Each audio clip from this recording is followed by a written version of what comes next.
the body? Yes, Doctor. And the police are particularly anxious that the cause of death be determined at the earliest possible moment. It's a pity. She was a very beautiful woman. One hates to perform an autopsy on a beautiful woman. But you've no other choice, Doctor. Most unusual. There are no marks of violence on the body. What do they suspect? Poison? Have they any idea? My understanding is, Doctor, that the authorities are entirely at sea as to how she was killed. They know why, and they also have the fellow who killed her. But... Yes, that doesn't matter. That's none of our business. Our business is to find out what killed her. And yet, one often wonders, what could have caused the last thought that was cut off by death? If it was spoken now, what would it be? If you're here, you found me alive. If you know what you tell me, I warn you. Don't come upstairs. No, please. Don't. No, I told you I didn't want the bandage. Why, Laura? Why are you so opposed to the bandage? Does it remind you of something, perhaps? What do you mean? Oh, nothing, Laura, nothing. Now, won't you lie down again and let me complete the examination? You're a sick girl, you know, in a highly nervous condition. I want to know what you meant by saying the bandage reminded me of something. If you don't know, how should I? You don't fool me for a minute, Doctor. I know how you feel about me. Do you, Laura? Then I wish you'd tell me, for I don't know. I don't know how I feel about you at all. You're clever, Doctor. But I'm wise to you and that fool of a son of yours. How long have you been married to Walt now? Too long. And why don't you give him his divorce? He's asked you often enough. I'll give him a divorce when I'm good and ready. I see. I'm not afraid of anything he can do, or you, or anyone else. What's that? Your heart beating like a trip hammer. I must warn you of this high state of nervous tension. What's that noise?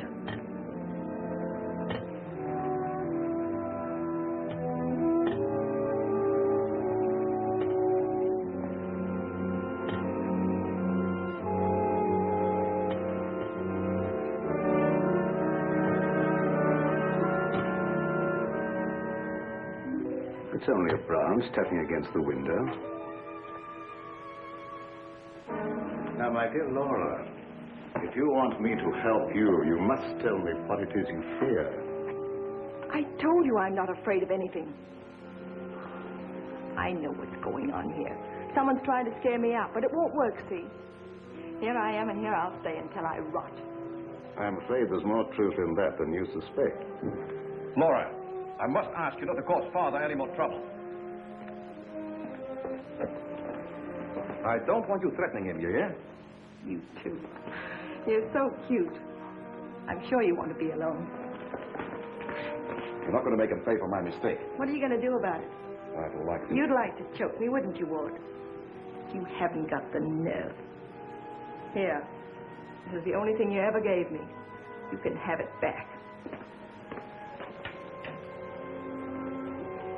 She's right. I gave her this when we were married.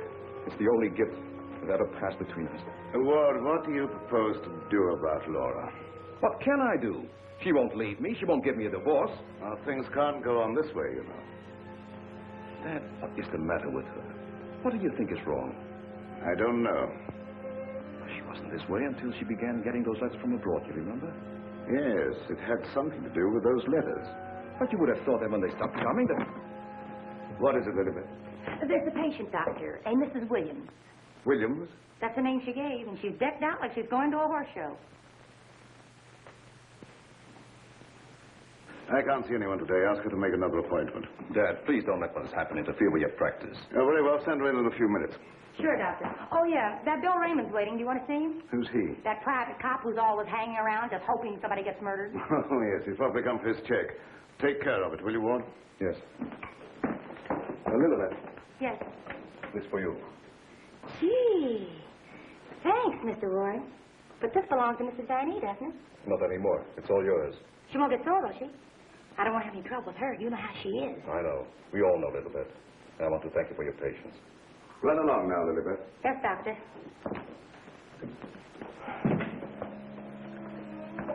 You made a fatal mistake, my boy, in marrying Laura. Yes, I know. But you don't suppose I'm going to stand for it forever, do you? No, I don't. And I don't think it will be necessary. Do you have a plan? I think it'll be better if you leave everything to me. From the day a mysterious caller came to see Dr. Van Ee. Oh, yes, I remember now, Mrs. Williams. I spoke to you this morning on the telephone. I'm sorry, but I can't tell you any more now than I told you then. Oh, naturally, Doctor. I did not mean to imply that there were any abnormal goings-on here. I assure you that is not, Mrs. Williams, nor will there be.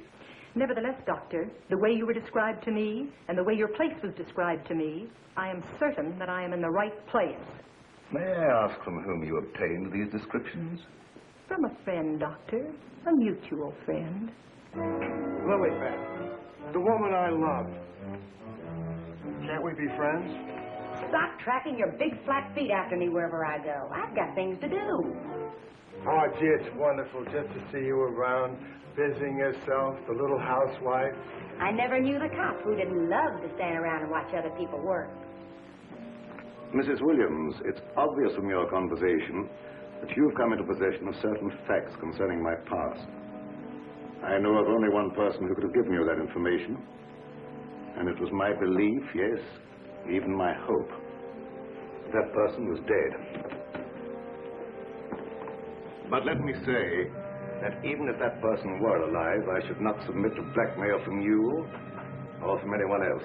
You show great courage, Doctor, for one in your unusual position. There has been no question of blackmail. I came here seeking your cooperation, which you have refused to give. So, let us call the matter closed. Thank you. Au revoir, Doctor.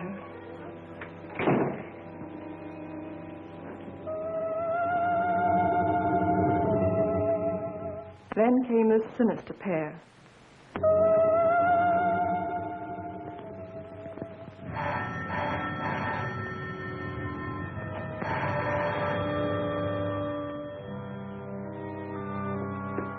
My little guardian of the doorstep. If you had waited another second, Inigo and I should have kicked the door in. Yes, sir. Sir? There is an air of inquiry about you that immediately offends my deepest nature.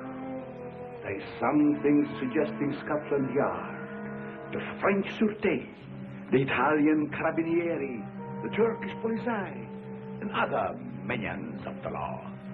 Short, sir, I think you're a cop. Yeah, how'd you know? I believe I'm in the home of Dr. Josef Van Ee. Yes, sir. I mean, sirs. Oh, do not be polite to Inigo. He's only offended by it. Run along, Inigo. Make yourself at home. We got a nice tree in the yard, but it ain't got no coconuts.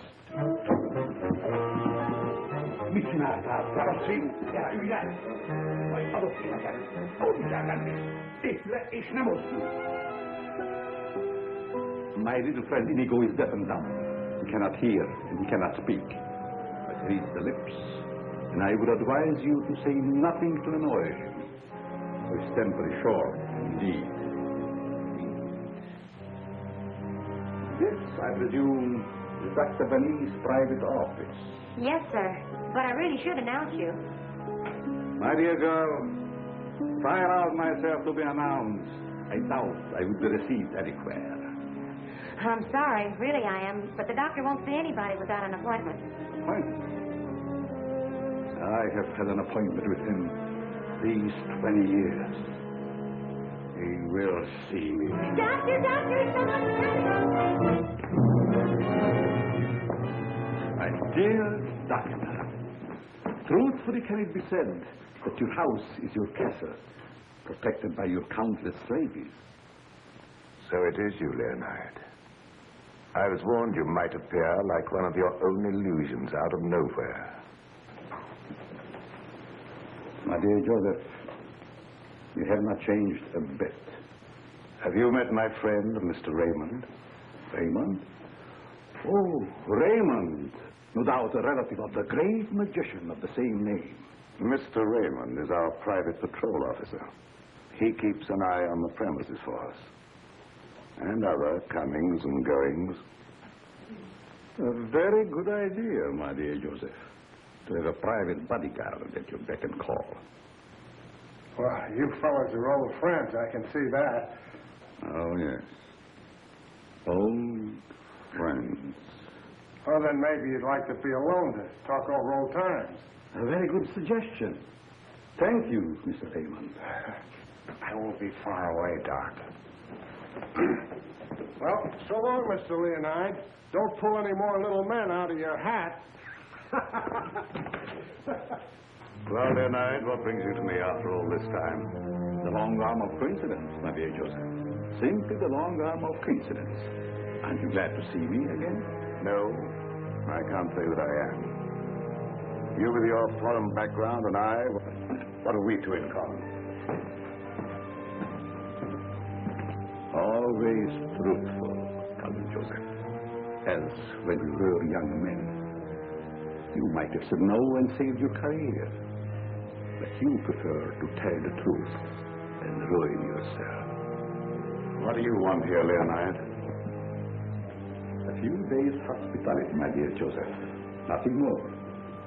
Is that too much for one cousin to ask of another? Remember, we agreed not to think of each other as cousins again, Leonide. Bygones, my dear Joseph. And I'm willing to forget. And I suggest that you do the same. You've grown older, Leonide, but there may be something in what you say. I don't want to hold a grudge. But don't do anything that will make me regret my action. You have my promise. Now, if you will show me to my room. Oh, I should say, I have a traveling companion from whom I am inseparable. Who? Inigo, a dwarf, one of the little men. He became very much attached to me when he lost his master. You do not object. What good would that do? How true. Very well. You may have the room next to my daughter-in-law. I know you like that. Oh, yes. The lady, who I am told has an utmost horror of having her eyes blindfolded. A phobia of most interesting origin, I dare say. Something to think about. That night, my husband questioned Leonard about my past.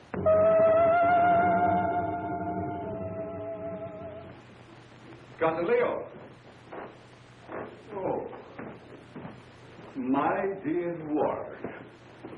How flattering that you remember me. Well, how could I ever forget you? What are you doing here? A chance visitor, my boy. I wanted to see the old homestead again. You've seen Father? Yes, and he received me with open arms. In a manner of speaking. I don't mind telling you, you came at a very bad time. We're having some trouble. My boy, trouble and I are like this. I presume you refer to the charming lady in the room next to mine, your wife, I believe. Yes, Flora, I have met her, but I'm looking forward to the pleasure. I'd like to talk to you for a moment. All right. Perhaps you can help us. By doing what, my boy? You've been everywhere. You were caught in Europe during the war. I'd like to show you something. You may be just the person I'm looking for. If I can be of any service. Did you ever hear of a dance theme called Renee and Lorette? I don't think so, my boy. And then again... There must have been such a team. Look. Renee and Lorette. The dance of the green mask in the green room in Paris. Green room. Yes? Oh, the face of the man does seem slightly familiar. May I ask, where you got this photograph? The maid, Lilibet, found it in Laura's room and turned it over to me. Oh, then, my boy, I'm afraid I can't help you. I played the green room on several occasions, but never with these people. In fact, I don't seem to remember them at all. And I appeared in many clubs during the occupation. I'm sure the girl behind the green mask in this picture is Laura. How can you be sure? Who can ever be sure what's behind the mask? If the people in this photograph could suddenly come to life, I'd like to know who the man is. It can be anyone, my friend. Anyone. In this makeup, it might be even I wish you wouldn't joke about it. This is very serious, of course. But let us say you found out who the man in the photograph is. What then? I have an idea that if the man in this picture were to show up, I'd find out I wasn't married to Laura at all. Think over what I've asked you. It'll be to your advantage. Certainly, my boy. I will give it every consideration. And perhaps something will occur. Who knows? Don't you want to leave the photograph with me for my further study? It might be the very incentive that my memory needs. No thanks, sir. I'll keep it. As you wish.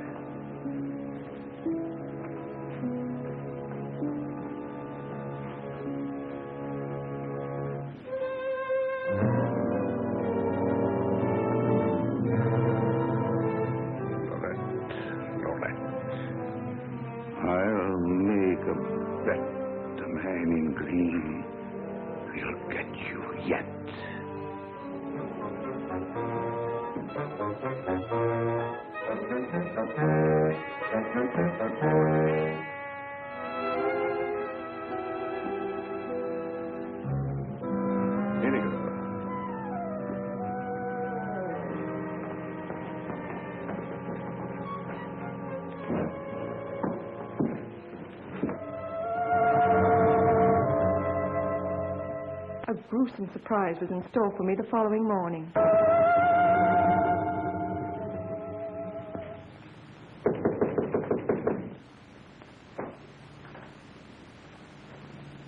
Who is it?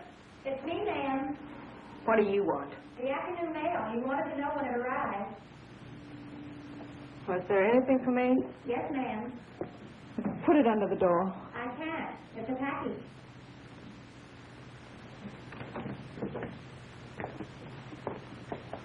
What's in it?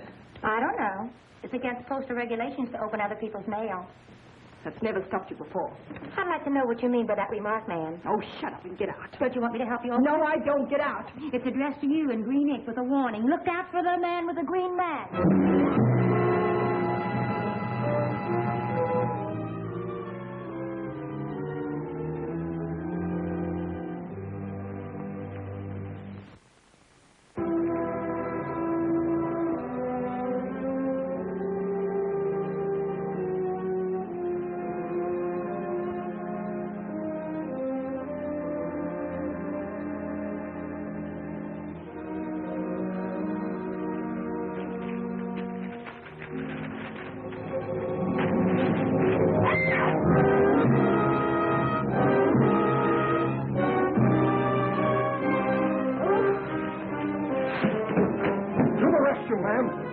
Which way did he go? Get out. Get out. I just heard you yell. I was hoping it was a murder at least. Get out. I tell you, you have no business here. Well, but you don't understand. I'm supposed to be here. That's what I'm being paid for. Paid? Yeah. You see, I'm Bill Raymond, private cop in this neck of the woods. I was hoping we'd have a little murder or something happen around here so as I could solve it and get my old job back at Sentinel Homicide. Nothing personal, of course. Who told you to say these things to me? Well, nobody said nothing to me. I was just waiting around outside to see Dr. Van Ee, and I heard you yell. So you're a friend of that crazy doctor and his son?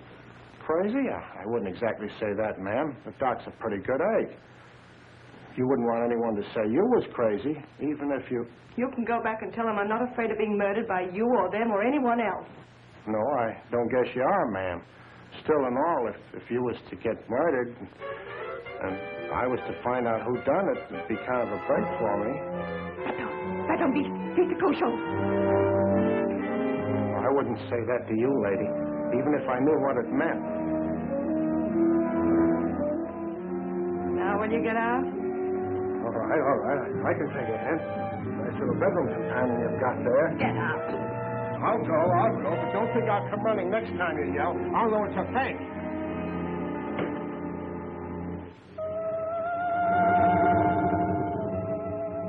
I became afraid and my mind started to crack.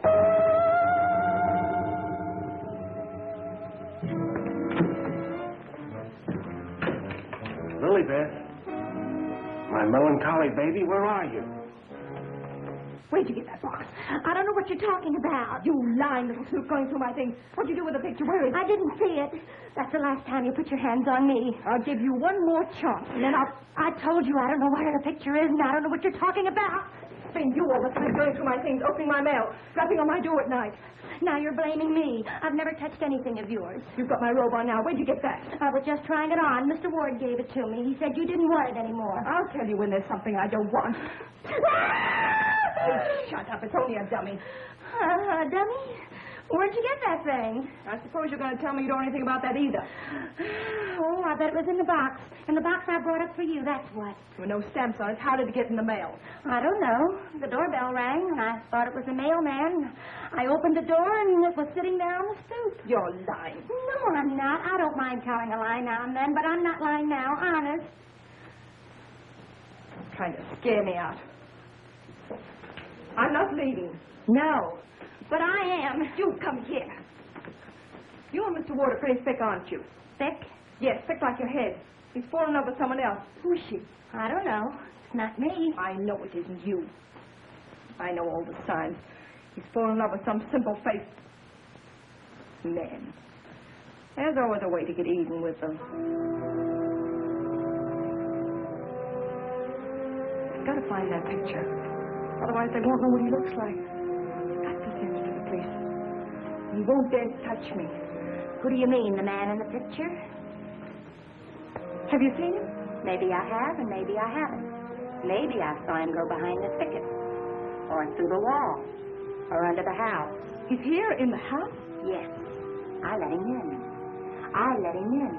He was waiting outside to get you, Miss Laval. Miss Laval. There's nothing safe from your prying eyes, is there? You think you know everything, don't you? I know why you're afraid, and I know what you've done. No, I'm not so thick. I'm not as thick as you think I am, Miss Laval. That head's supposed to be you, kind of a calling card. I'll remind you that. Why, you...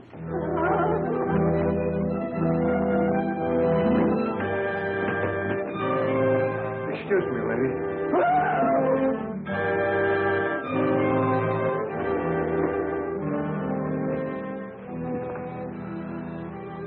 Oh, I'm afraid. I'm afraid. Where are you hiding?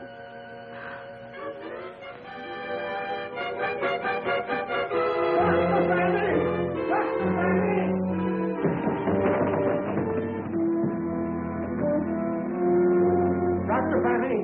Dr. Van Ee! Doc! Fun is fun. But after all, there ain't nothing in my contract that says I gotta...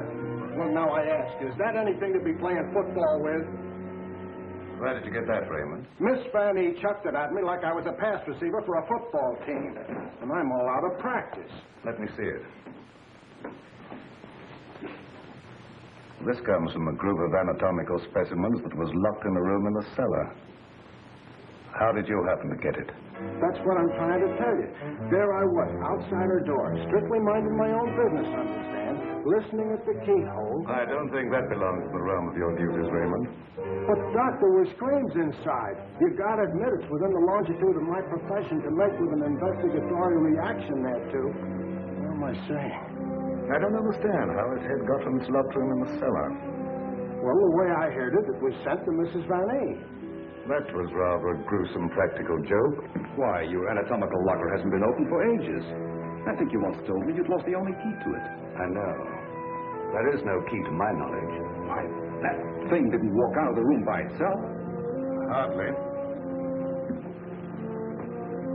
Doc, I'm worried. What about, Raymond? Well, now, take this head business. The whole thing don't seem hardly serious to me. I think that if it's all the same to you, I better be checking along to other duties. You're not afraid, are you, Raymond? Who, me? Scared?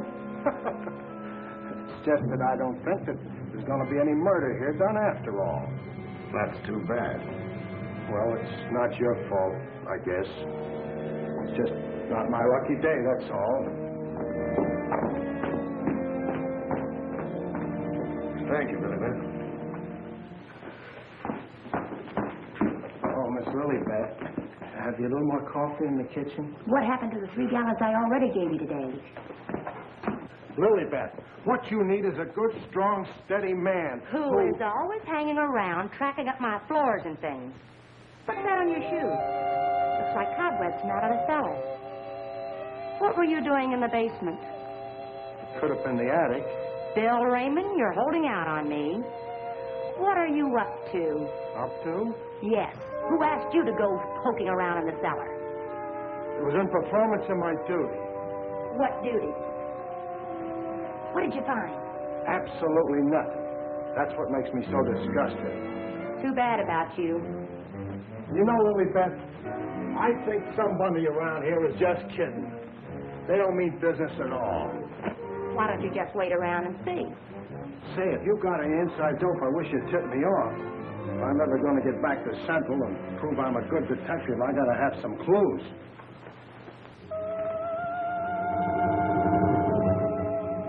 Yes, I was scared. Scared of my life. I expected big things of that ghoulish-looking guy, but he ain't delivered neither. I should say, in a way, you were entitled to expect big things from him. Leo was once confined in this house when it was an institution for the insane. Nerves, you know. Do tell. Well, then, he must know his way around the place, huh? I understand while he was here, he engineered an immense number of secret passages through which the guards could keep an eye on the inmates at night. Finally, he took one of these passages into the outside world, and we heard later he'd been seen in Europe. Ah, Europe. That's where history is being made today. Gee, I'd love to travel and... Well, perhaps you'll have an opportunity someday. Not if something don't happen around here pretty soon to make me famous. That Lilybeth. I've been trying to get a cup of coffee off of her all day. She don't care what happens to my metabolism. Metabolism. That's a good word. I wonder what it means.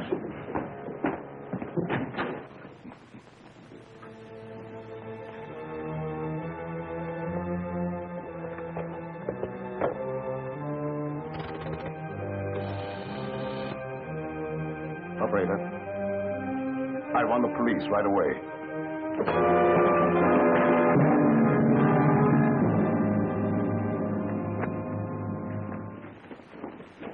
Stop crowding me. But, hon, don't you want me around to protect you? That indigo guy might... Yes, but who's going to protect me from you? Lilybeth. My wild Irish rose. I just live for the day when I can take you out of all this. When I can slave and get you the luxuries in life. Gee, I'd gladly work my fingers to the bone to buy you expensive motor cars and furs and jewels and things and serve you breakfast in bed. What's the matter with me? Am I crazy? Yes, and I'd hate to hang by my neck until you got me all those things. Yeah, you might get a little blue in the face. Still and all I got to do is to find myself one slightly murdered body, and I'm in. Stop looking at me. Oh, Lilybeth, sometimes I think I'm not getting anywhere with you. What do you think? I think you've got a good idea there. All right. You'll be sorry someday when you see my picture in the paper. Wait and see. Hey, Lilybeth, why don't you answer the doorbell? Maybe that indigo guy wants in.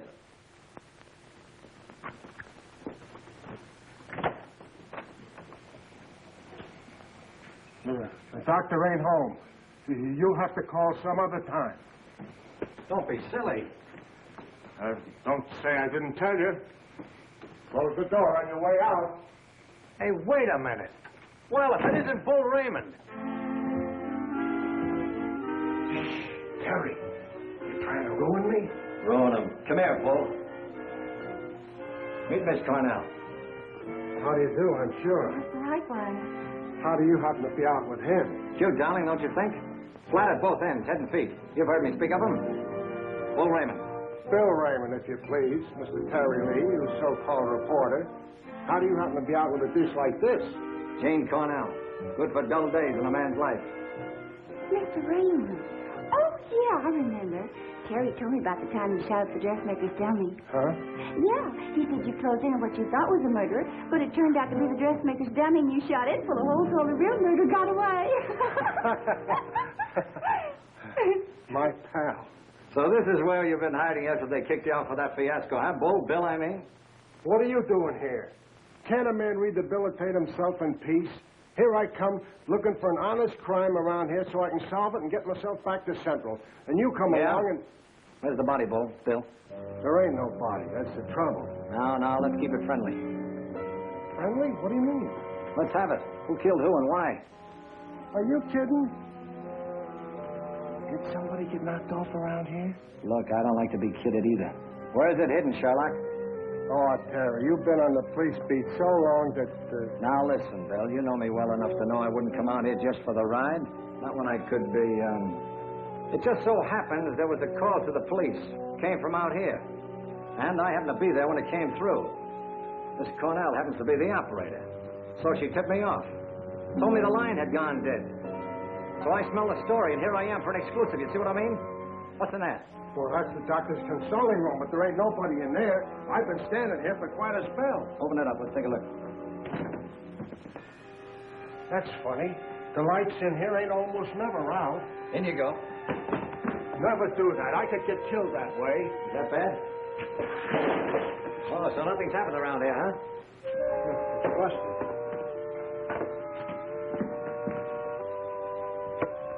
There, see? Like I said, there ain't nobody here.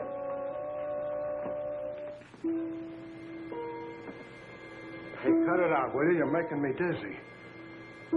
Well, sure, somebody stumbled over it and pulled it out of the wall. Could happen anywhere.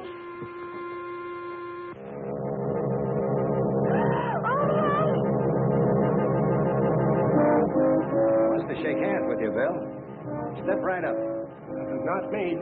You seen it first.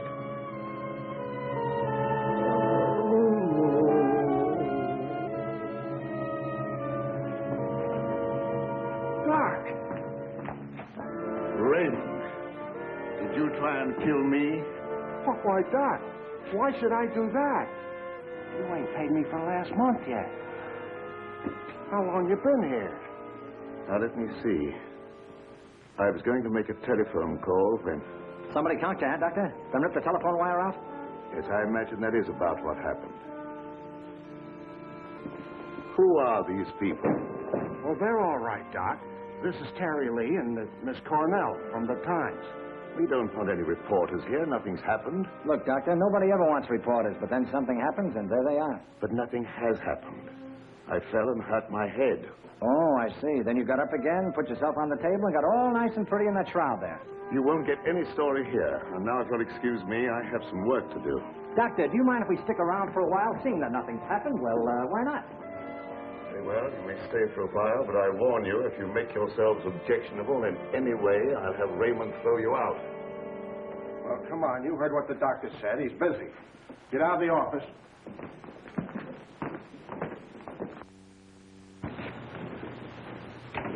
Probably a pretty nice guy, caught in a tough spot. That's the way I see it. You wouldn't want me to tell him you got kicked out of homicide, would you, Bill, old boy? Oh, Terry, you're my pal. You know that, don't you? Would I kick you out? You would if you could, Bill. Now, why can we have a little talk, quiet like? Well, if you just follow me in the parlor over here. Oh, me too, darling, me too. Darling knows everything about everyone, and that's how I learned. Good girl. I just sit at his feet and listen. Baby, I'm going to miss you an awful lot when I grow tired of you. Now, remember, you're just going to listen. Well, of course, darling. What else do I do when I'm with you? Sit down. Now, as I remember it, there was a singer at the Click Club who called herself Flora Laval. Didn't she marry young Ward Van Ee a couple of years ago? I don't know nothing about it. Oh, yes, you do. It was just about the same time that you had that affair with the dressmaker's dummy. Oh, yeah. Now I remember, Terry. You're right. She was down to the Click Club, and it was her that married Ward. Wasn't that on a bet of some kind? Well, there was a party going on, and somebody dared Ward to ask the singer to marry him, and he thought at the time it was a good gag, and he went along with it. That's right. He got pretty high and then popped the question at her. How romantic. I do love that. Hush, dear. Listen. Oh. Well, that's how it happened anyway. Ward woke up the next morning and found himself married solid. He'd asked her, and she'd snapped him up. Oh, and they lived snappily ever after. I don't care. I think it was sweet. Darling, couldn't I get you high sometime? Sweetheart, have you ever heard the old saying about little girls? What's that? Little girls should be seen and not heard. Now, go on. Powder your nose. All right. I think I'll be shoving along, too. Now, wait a minute. We're just getting started.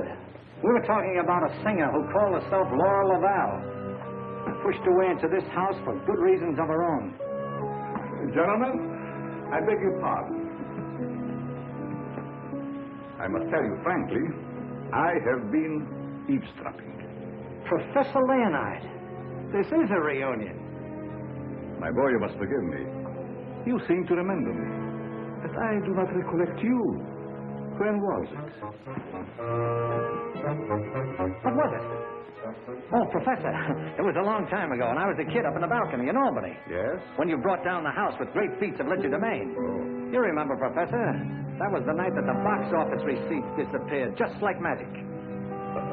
Part of the act, my boy. Just a part of the act. It's a pleasure to meet one of my youthful admirers. Terry Lee of the Central City Times. Oh, the press. Well, it's nice to have known you. Wait a minute, Professor. What's your hurry? Are you afraid I might bring up the subject of those certain unfortunate recent connections of yours? Shut in the dark, my boy, I'm sure. And I will ignore it. Of course. And this young lady, no doubt a companion of yours. Jane Cornell, my fiancée. Delighted. Likewise, I'm sure. Delightful. And I would suggest to take very good care of her. Miss Lee? Oh, I haven't had a chance to talk to him yet, Mrs. Van Ee. Never mind, I'll tell her myself. Darling, I met her upstairs, and I told her all about you. I think you know everything about everyone. Thank you very much, dear. Welcome to your living room, Mrs. Van Ee. Thank you, but it isn't my living room. I understand you're not unaware of my position in this house. Well, maybe you can tell us about it. I'm being kept a prisoner here against my will. I'm alone and friendless. I'm sorry. Why haven't you called the police? They've done nothing but to call for the police. They have kept me penniless, but I can't leave. I understand. They're trying to destroy my mind, Mr. Lee. By innuendo and indirection, they're trying to make me believe I've done something dreadful in the past. That I'm to be the victim of some horrible vengeance. You know best about that. I'm innocent, Mr. Lee. I've done nothing. Now, this doctor's brought some stranger here with these tricks and illusions to further make me You believe... mean the professor and his little, Yes. You must help me, Mr. Lee. Laura, it's so good to see you downstairs again after all these days being locked in your room. You know perfectly well why I've remained locked in my room. Lord, this is Mr. Lee of the Times, the gentleman I told you about upstairs. Oh, yes. Look here, Mr. Lee. We don't want any more of that front-page splash stuff, such as I got when I married Laura. Your wife's been telling us that she's being kept here under constant threat. She's out of her mind. See what I mean, Mr. Lee? They don't overlook a single chance to put it in my head that I'm crazy. Perhaps I can explain, Mr. Lee. We don't believe there's anything wrong with Laura now. But we are sure something will happen to her mind if she continues to live under this strain. Just as I told you, they're behind it. Can't I make that clear to you? They spend all their time trying to terrify me. They write me letters in green ink. They send me dummy heads wrapped in green paper. Anything to frighten me so I can't sleep. I can't think. The only thought in my head is that I'm going to be killed. These are very serious charges, gentlemen. And I might say it'd make a perfect front-page splash. Lee, if you dare print a word about those ravings of my wife... Don't do anything to make me think they aren't ravings, Mr. Van Ee.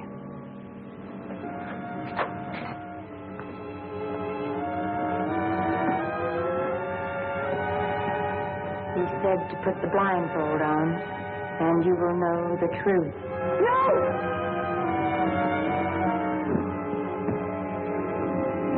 What's wrong with her, Doc? Quiet, Raymond. You don't mean that she's... Dead, Raymond.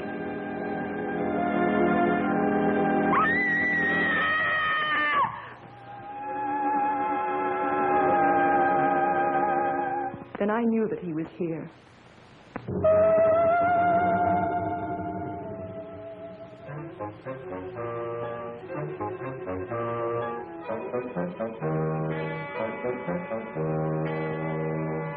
She's coming out of it, but she's in an advanced state of shock. May be necessary to administer a sedative. That's intended to shut her up. I'd like to hear her do some more talking, Doctor. If her mind is allowed to dwell upon what's happened, that may be the breaking point. Well, you've got all the answers. Look here, Lee, I don't like your tone. If you have any insinuations to make them to me. Okay, I will. Suppose you and I talk this over downstairs. I don't recognize your right to question me. However, it'll make you leave Father alone.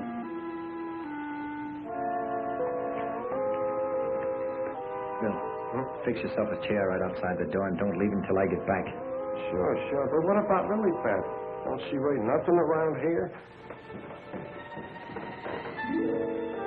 Now, Lee, first I'd like to see your credentials. You're busting here saying you're a reporter.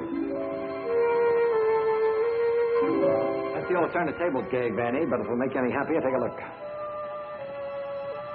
All right, you're a reporter. But I still don't understand how you and the young lady got the news about our troubles. Do you really believe that story, Lee?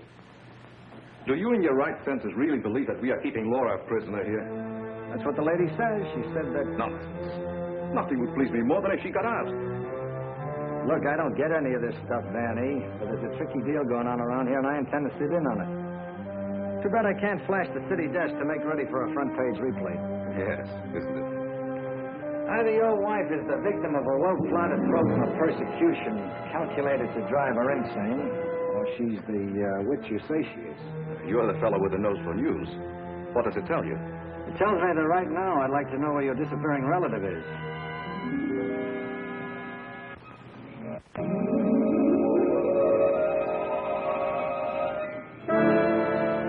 Get back, you fool. What's out there? I have a right to know.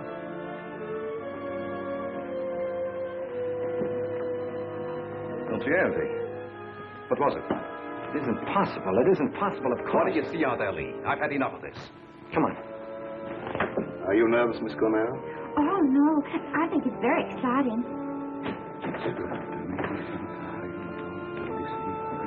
Oh, Professor, I thought I just saw you outside banging at the moon.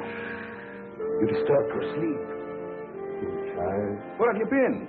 How about you start acting normally for a change? You're bringing suspicion upon all of us. I, my boy? What have I done? Suppose you tell us.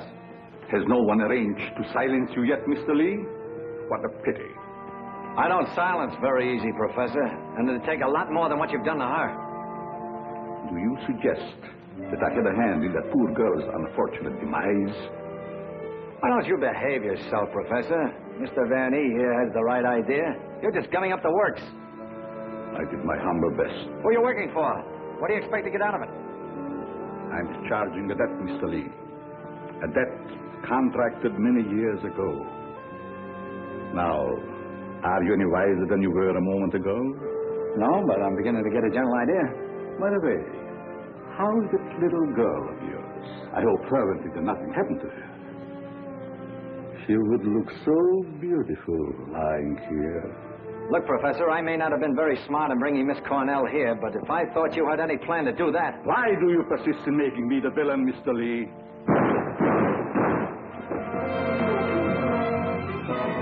Now we will let you be the witness, Mr. Lee. I am here. The sound came from upstairs, right? Always reliable. Now, what do you rehearse? In there, Terry. In there. It's murder.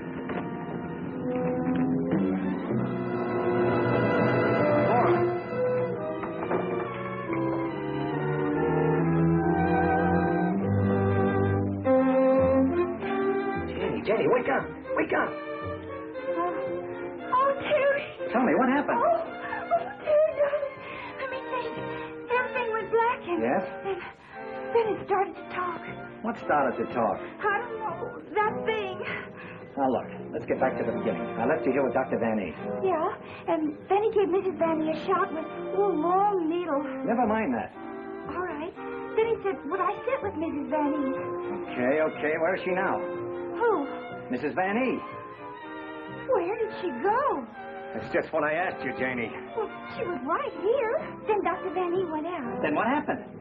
Well, then Bill Raymond came in. Oh, that's great. The two of you in the same room at the same time. How did you communicate with each other? Sign language? Oh, I don't care. All you do is make fun of me. I didn't ask to come to this, whatever it is. Oh, yes, you did, dear. Don't you remember? You said you wanted to see what the life of a reporter was like. Don't forget, Mr. Lee, one must not expect too much of certain types of mentality. Shut up, Bill Raymond. I remember you when you couldn't even make your X. Oh, I want to go home. We can't go home, darling. We've got to get a story. Why? You don't understand. Yes, I do. Why do we have to get the story? Who cares? Oh, she's got you there. All right.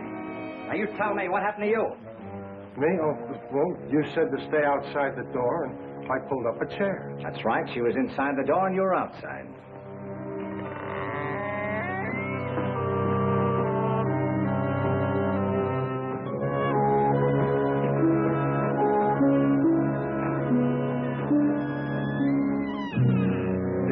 Then come that odor of heavenly perfume. That was an lily pad. It was sweet and penetrating, like an ancient drug. And I felt kind of sleepy-like. Oh, so sleepy.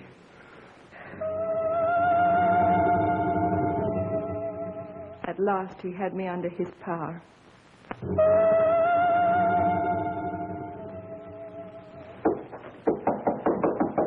There must be a button or a gadget of some kind around here. 2 o'clock, almost deadline for the 9 o'clock final. Oh, Terry, what makes you think there's anything behind them walls? I've got a sneaking suspicion that the professor uses them for a disappearing act. I wish Lilybeth was here. Make me a cup of coffee. Well, she's right over in the doctor's office. Why don't you ask her? Poor Lilybeth. I kind of hinted that all I needed was a murdered body, but I didn't think she'd take it personal. Will you stay with those walls? I've been around them 3 times, Terry. The thing I can't understand, if the professor was down here when the trouble was going on upstairs, he just had to be 2 different guys in order to have a hand in it. Oh, Terry, let's figure it out in the morning, huh? What's that?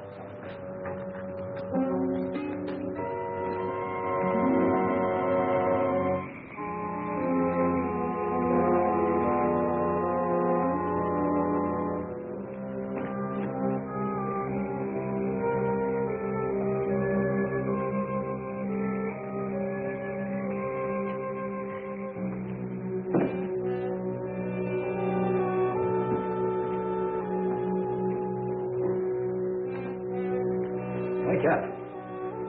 Either something or somebody opened the front door. Oh, that's the shortest night's sleep I've had in a long time. All right. Now that you're good and rested, let's see if we can understand what happened upstairs. Well, do you think it had something to do with that picture, maybe, that Lilybeth found in Mrs. Van Ee's room? What picture? Or the one with the couple with the 2 masks, you know, like we found, like that mask. Who has the picture now? Well, young Van Ee, I guess. That's the point. Where has Mr. Van Ee been since his wife's disappearance? Well, him and his old man are sleeping. I guess they got some sense. Oh, no. I've already checked that, and they haven't slept in their beds tonight. Wake up! I refuse to answer on the grounds that might tend to incriminate or degrade me. My unconscious mind. Now, look, Bill, please stay awake for a while. Now, look, tell me, what happened when you smelled that sweet odor in the hall upstairs? No, it smelled lovely. Lovely, that's all I can remember. And Dr. Van Ee had already left Laura's room, is that right? Yeah, he'd gone out, and he said good night, and he had given her some sedative or something that he said would take care of her till morning, and then he went down the hall to his own room. And then you fell asleep? Yeah. No, I just kind of dozed off a little. Like this. Here's your coffee, sir. Terry, that's a dirty trick. Stay on the other side of that window. What for? Take a look. I'm looking. What do you see? Lily Beth. Gee, this ain't natural. Who are you talking to? The woman I love. Poor little angel. Try and speak to me. She can't hear you.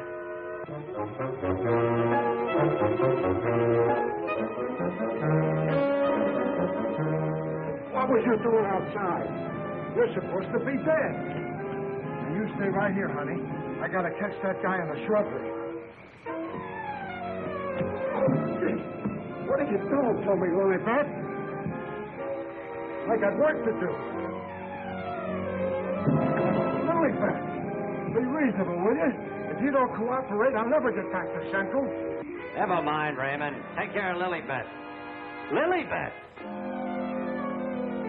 Yeah, that's who it was. I opened the door and she fell right in my arms. Like she had something special to tell me. You notice that fragrance about her? And to think this wilted flower was once even as you and I. Take her back into Dr. Van Ee's office. What's she doing wandering around? She's supposed to be a corpse. What happened to that guy outside? Never mind. You found her. I never knew she was lost. I missed her. I missed her from my office.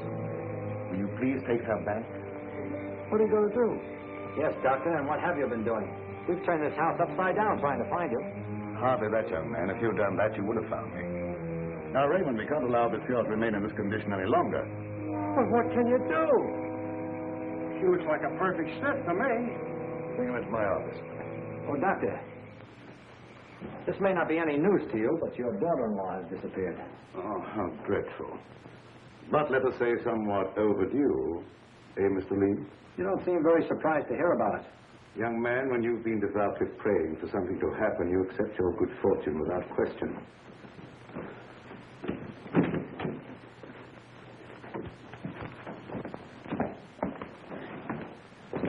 We thought that probably you might be able to throw some light on the subject. That's right, Raymond. Leave her there. There's absolutely nothing wrong with her. Huh? And you mean I've been pining away for nothing? She was put in a deep hypnotic sleep, that's all. But why? Why, Doc? Who done it? It was done so that she would obey certain orders that were transmitted to her. Well, if that's true, then why did you declare her dead? I had my own good reasons. Would you give me one reason why you like to go around getting hit on the head? That must become a little monotonous. Mr. Lee, are you sure that you saw what you thought you saw? Well, I'm not blind. I might be getting a little dizzy in this madhouse.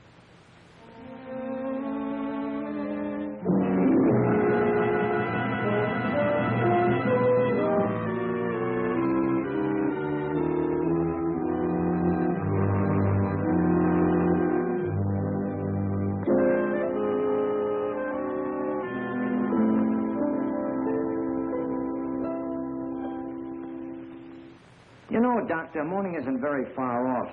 And when the police get here, you've got an awful lot of explaining to do. You're in this up to your neck. By morning, let us hope no explanations will be necessary. Everything will have explained itself. Poor little sleeping beauty. Do you suppose someone thought she looked weak-minded and picked her out to carry out his commands? That's not always the case, Raymond. If Leah and I were here, we could settle this case very quickly. Gentlemen, it is my peculiar misfortune to always be in a position where I may eavesdrop. How can I be of service, Cousin Joseph? Oh, Professor. Ask me no questions, my friend, and I will tell you no lies. Leonard, you could undo certain mischief that has been done this girl. I know you can help if you will. I could, my dear Joseph. But I will not bring down the wrath of the unknown madman who is loose about these premises. It is a matter of self-preservation. I had nothing to do with hypnotizing this girl.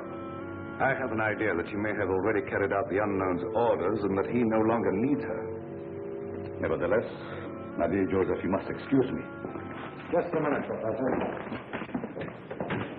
I wonder what would happen, Professor, if in connection with your sudden reappearance here, somebody dug up the old story of why you swindled Dr. Van Ee and then ran off and let him take the rap. I will not be blackmailed, Mr. Lee. And I observe again that you're a young man who knows too much for his own good. And I would also like to know where you obtained all this information. You're extremely young to have your fingertips on events of 20 years ago. I have a memory like an elephant. I never forget something once I hear it. I'm a sharpie, Professor. As every one of you will admit before morning.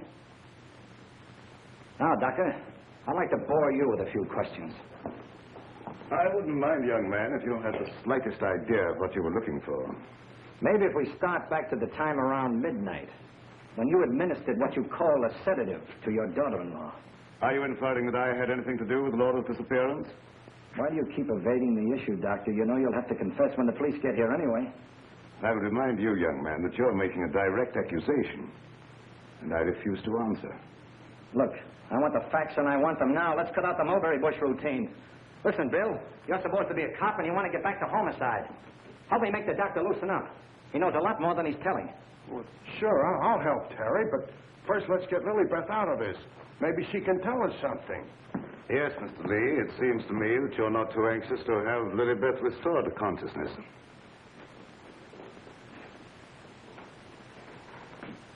What do you hear, Doc? Her heart's in a very depressed condition. Someone's been giving her orders by mental telepathy. Hey, could I learn to do that? Supposing Lilybeth was in the kitchen. Could I telegraph her a wish for a cup of coffee? Huh? Perhaps, Raymond, someday when we have a little time, I'll indicate the principles of hypnosis to her. Thanks. Joseph. The principle of hypnosis isn't as simple as you would make them believe. It requires a long and patient study. But I will risk the rest of the unknown. For I see you truly love this child. And for your sake, I shall use my knowledge. Oh, gee, thanks, Professor. You're solid.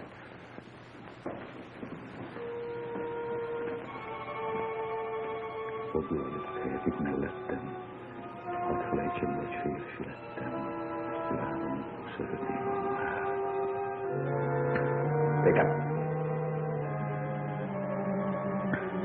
Wake up. Lilybeth, darling. Keep your big hands to yourself. What are you slapping me for? Professor, put her back to sleep. It's better that way. What have you been doing to me? Me? What have I been doing? Yes, what have you been doing? You gotta learn me that hypnotism trick. It's my only chance. Tell me, Lilybeth, what happened? Well, I can't seem to remember it. It all seems like a dream. Did you see anyone? No. But I do remember a perfume, a sweet odor. Yes, go on. Terry, darling. Oh, Terry, darling. Yes, Jane. What is it? Is it Halloween? No, it isn't. Then why was that green face bobbing up at the window? What? Yeah, a green face just like the one I saw in Miss Van Ee's room. You saw a green face in Mrs. Van Ee's room? Yes, darling, that's what she was shooting at. I mentioned it to you, but you're so scatterbrained. Yes, dear, I'm scatterbrained. Does your mind feel rested now and everything after your nap? Mm-hmm. That's a good girl. Now, come on, tell me, what happened? Oh, don't yell at me. I can tell you just how it happened. We were alone in the room, and Laura was going to sleep. And then she said, oh, take away the bandage. And I said, what bandage? And then she said, oh, don't shoot me. I didn't mean to do it. And then, the room got awfully black. I think somebody must have turned off the lights. Just like that. Go ahead, you're doing fine. Well... Yeah, the lights had already gone out. Uh-huh. And the room got awfully dark. You've already said that. Think hard now. You saw a green mask. It came out of the wardrobe. Like a moth? Yes, darling, just like a moth. Oh, how clever of you. It was just like a great big moth, and it flew around and Please around don't and make yourself any dizzier than you are. Now tell me the rest of it. Well, I just don't see how you could remember that it was like a great big moth. And did you see it? Was you there hiding in the wardrobe, maybe? No, I wasn't in the wardrobe. Now, look, Jane, please, be yourself. No, I mean, don't be yourself. Just relax. Relax. Mr. Lee, just a moment. Where were you? Were you upstairs? No, I was down here talking with your son. And by the way, where is he? Here I am, Mr. Lee. What can I do for you? Will you stop it? Yes, I was listening outside the door. You haven't answered my father's question yet. Oh, come on. Take it easy. Take it easy. Maybe you can tell us where you've been, Mr. Van Ee. Of course you don't know anything about your wife's whereabouts. Oh, go on. Tell him where she is. I want to go home. I'm hungry. Quiet, everybody. Quiet. Laura. Don't. No, don't. Don't.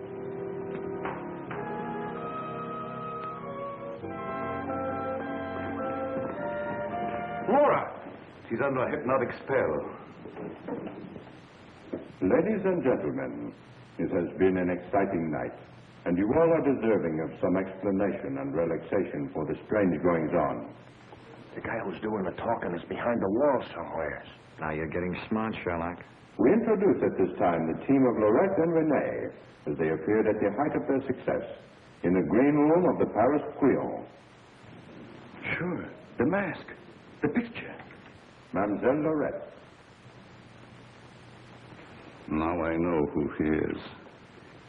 Mademoiselle Lorette will now put a bandage over her eyes, the better to see the inner truth. Very good, Renee. Very good. Just like the old time. Would any member of the audience like to ask Mademoiselle a question? Come, Mr. Lee. You have been so full of questions up to now. I'm thinking, brother. We cannot keep Mademoiselle too long in this delicate mental balance. She has been under a great strain lately. Then I will ask the questions myself. Yes, Renee, I'm at your command. Are you afraid now? No, I'm quite safe. Will you tell the truth? Yes. They came to me and said your partner, he of the magic feats and rare impersonations, is a spy. But we can't prove it. We will give you 1,000,000 francs if you, Lorette, bring us that proof. Now we shall know. You gave them the proof they wanted? Yes. They took him away to be killed? Yes. What was he to you, this man you betrayed? This man you sold to the enemy for money? He was my husband. When they told you he was to be executed, you sent this man a gift for his last moment before the firing squad. What was it? It was a green scarf for his eyes. Like the one you're wearing now? Yes. Why did you send it? It was my scarf. I wanted him to know I had betrayed him because I hated him. He was good and kind, but I hated him for the power he had over me. I see. That is your only defense. You hated. You thought they shot him. You escaped to America. You thought you were safe. Then you found out he was alive and wanted revenge. Thank you, Mademoiselle Lorette. You may remove the bandage now. What do you see on the cloth, Mademoiselle? There's a hole in it. Yes. What else, Lorette? What else? There's blood on it. It's blood. I have come back. I am here. And I will have my revenge. No! No, don't touch me! Outside, under the window. You know where.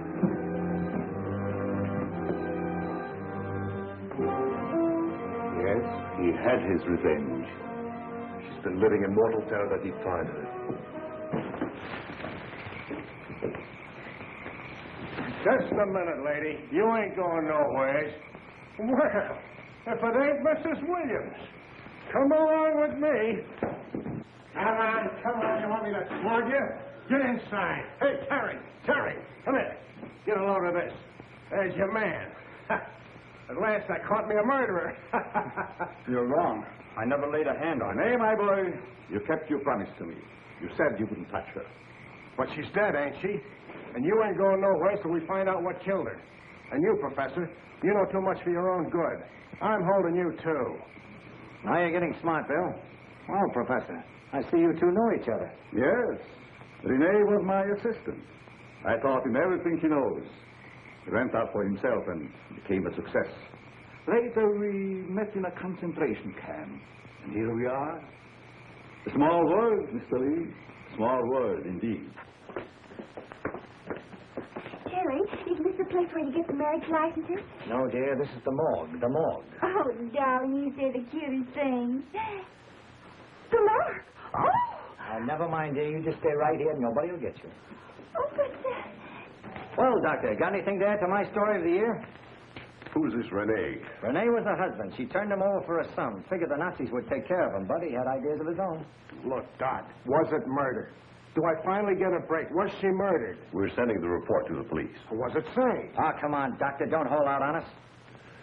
I didn't understand it at first, but I do now. There were no marks of violence on the body, and we found no internal disturbances. What does this all add up to, Doctor? Yes, let's have it. She was literally scared to death.